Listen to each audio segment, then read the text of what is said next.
Hey, what's up, guys? It's Ricky here with Team Bible Study. Back at it again with another deck profile for you guys. Thankfully, the new ban list came out, so a lot of the Team Bible Study members are coming out of retirement. Figured I'd start posting again. I've been playing Tier for about a year and a half, and this is the first deck that I've played since Tier came out that wasn't Tier. I played this last weekend in a 6-case 3v3, huge prize pool. Shout out to Sunshine Games in Tampa, Florida for hosting it. My team ended up coming up first. My individual record was 5-2. So I lost to 2 tiers because my deck it's not really built for the matchup. My deck just has a lot of problems with it. But I 4-0'd Kashtira, and I also beat Runic. I think my deck was a fine choice for the weekend, but overall I think it's a good choice for this upcoming meta. So here's Plunder Patrol. All right, let's get into it. So this is a going second Plunder Patrol list. We're playing 51 cards total. And here's what we've got. So we start off with the Plunder cards. Play 3 Field Spell and Terraforming. It's the best one to start with, outside of probably Whitebeard, but this card gets you Whitebeard, so, 3 more copies of it. And then for the monsters, I played 2 Bluebeard and 2 Redbeard. I played 2 of these because these are not as good. My problem with these is they don't really work well as like a second name. Redbeard's okay as a first name, and Bluebeard is okay as the third name. But when you have 2, you'd almost rather have a combination of black eyes and golden hair, or Whitebeard and black eyes, or something like that. You don't really want to have combinations of these cards. Whereas for the other ones, 3 golden hair, 3 Whitebeard, and 3 black eyes, I'd much rather see these cards in my hand. Specifically, Golden Hair being a tuner and Whitebeard being a tuner are really good. They help you facilitate Jord on turn 1 if your opponent makes you go first. We are blind going second, if I didn't already say that. So we do play a lot of board breakers, and that's kind of what our deck is built around. So 17 engine cards. You do have a lot of consistency cards that help you search this engine. So even though it's kind of at a low count, you still see it every game. And then for the adventure package, these are like the pseudo plunder cards, the 3 Rite of Aramasir, 3 Water Enchantress, the Fateful Adventure, the Draco back, the Foolish to dump the Water Enchantress and get you another copy of Rite of Aramasir, and then the 1 Illegal Knight. So you'll notice I do not play Griffin Rider, and you're probably thinking to yourself, well, I'm going to click off the set profile now. But here's the problem with Griffin Rider. When you're playing a deck that is blind going second, I feel like the utility of Griffin Rider goes down way hard. And Illegal Knight, on top of being a better going second card, it also has added utility of giving your opponent a dark attribute in matchups where they would not normally have a dark attribute for your mower. So for example, if you play against a deck like Plunder, if you play against a deck like Runic, these are matchups where you would normally not have access to Illegal Knight, but thankfully now you do have more access to it.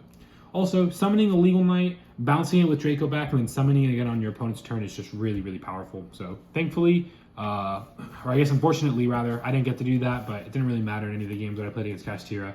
Kind of just killed them with board breakers.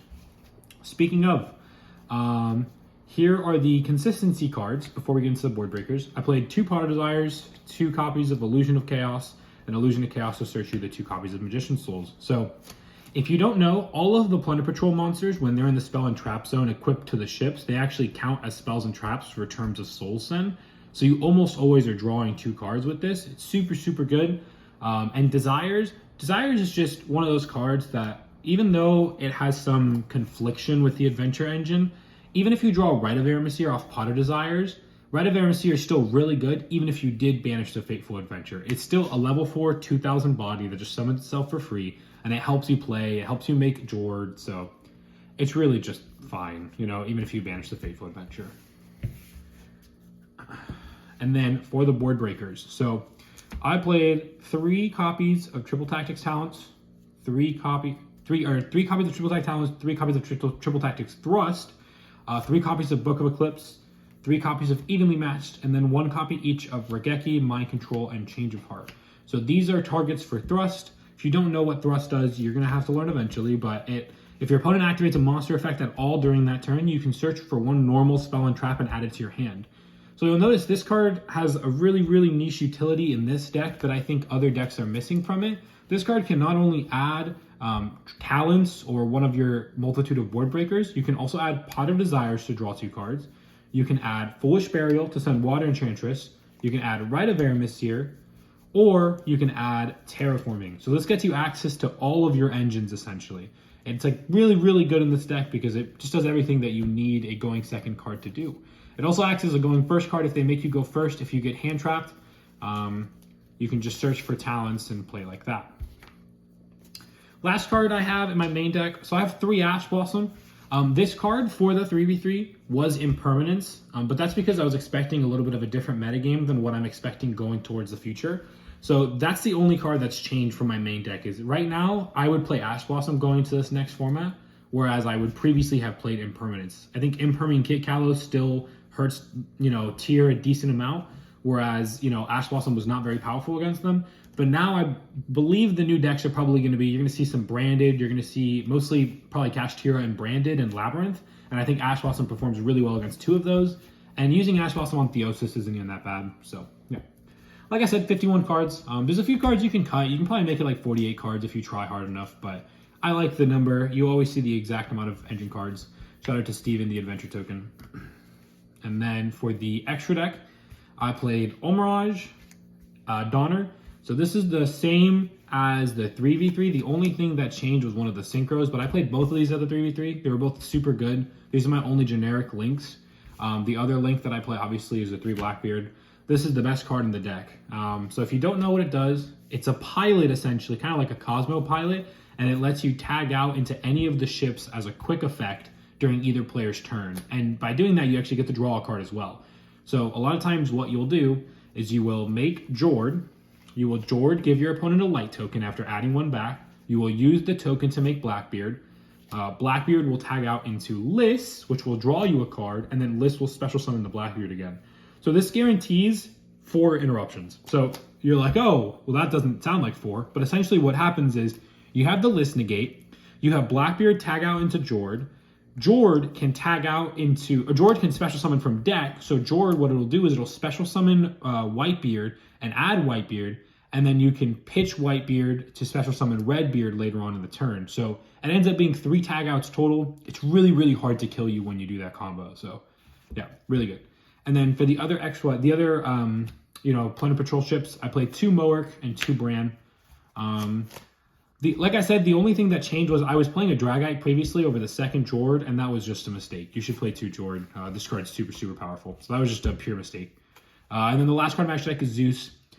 This card's kind of weird for me. It feels like I really wanted in the Kashtira matchup, so if I change of heart their monster, I can make Zeus on top of it after I enter battle. But if I play against Kashtira, then I only have 1 Zeus, so they're almost always banishing the Zeus. So I don't know. I wish I could find room for a second one. I might cut it for like a Muckraker of the Underworld. I've been testing that card a little bit. And a couple other things. I don't know. I'm just not super happy with Zeus, so I either have to play 2 of it or none of it, if that makes any sense. But yeah. And then for the side deck. So the side deck is just going to be a lot, depending on what you have locally. So this side deck was not built for the 3v3. This is what I would play now. So at the 3v3 side deck, I played, a bunch of Bestials because I was expecting a lot of tier element. Thankfully, I only played 2 and I lost to both of them anyways because the matchup's just really hard for you. But now what I would be playing is a little different. So I would play 3 Nibiru. I think this card is good against Kashtira. It's good against Sword Soul. It's all right. It's serviceable against Despia. I don't think it's great. I don't cite it in, but I think that if your opponent is not playing around Nibiru, like if game 1 you notice that they do Mercurial combo and they don't play around Nibiru, then I think you can cite it in and kind of punish them for that. It's also good against probably the new copy of the new way that Tier Elements is going to play, if that deck is going to be viable at all. It's good against a lot of rogue decks. So yeah, I think Nibiru is pretty good. And then 3 Lightning Storm, Harpies, and 2 Twin Twister. So this is my Runic / Labyrinth hate. In my main deck, I already play Ash Blossom. I already play Evenly Matched. I already play Thrust. So I already play actually like a good amount of cards that are good against back row. On top of that, my deck has the interesting position that I have a lot of cards in my extra deck that actually deal with back row really well. So I didn't think that I needed more than that, even though I do think Labyrinth is a hard matchup, and I do think Labyrinth is a good deck. So, maybe going forward, if I do some more testing, I'll swap these out for some other cards. Maybe add 2 or 3 more back row cards, but I think 6 is fine. Playing any more seems a little excessive. And then I played 3 more board breakers because we didn't have enough, obviously. So I played 2 Book of Lunar Eclipse and 1 Dark Ruler No More. So this is because I wanted to have a specific ratio of cards decided against Kashtira and decided against decks like Sprite. So against Sprite, this is not a card I would side in, but this is a card I would side in. And I would side in all 3 of these against Kashtira. So I kind of just wanted to have like an extra name. Instead of just playing 3 Book of Lunar Eclipse, I'll make, you know, like just swap it out a little bit, play a Dark Ruler more. I still think this card is really good against Kashtira. It breaks all of the problematic parts of the board. You don't care about the zone lock because Rite of Aramasir just outs the big guy by itself. So yeah. And then for the last card, 3D Barrier. I side this card in always against Despia, whether I think they're going to make me go first, whether I'm choosing to go second. I will still choose to go second and side this card in because this card essentially is a stop turn on turn 3. Your deck a lot of times has the issue where you'll break Despia's board, and then they'll just have Branded Fusion, and it's really hard for you to keep playing the game after that. The deck grinds fairly well with Branded Fusion, and sometimes they'll just kill you on the crackback. So I really like D-Barrier because the deck takes very few board breakers to actually break their board, but a lot of times it takes a little more to stop their following turn play. So D-Barrier kind of fills that niche. And yeah, so that's the deck, guys. Let me know if you have any questions. Let me know if you want to see any combos. There's not really many combos to be had.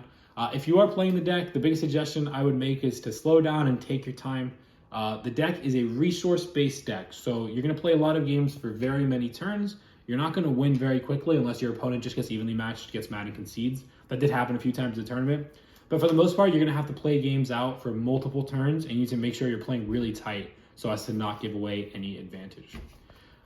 If you have any questions, like I said, let me know down below. If you want a going first Plunder Patrol deck profile, I can make one for you guys. I don't think going first is as good of an option for Plunder in this format, but I will still do it if you're interested. Thanks, guys.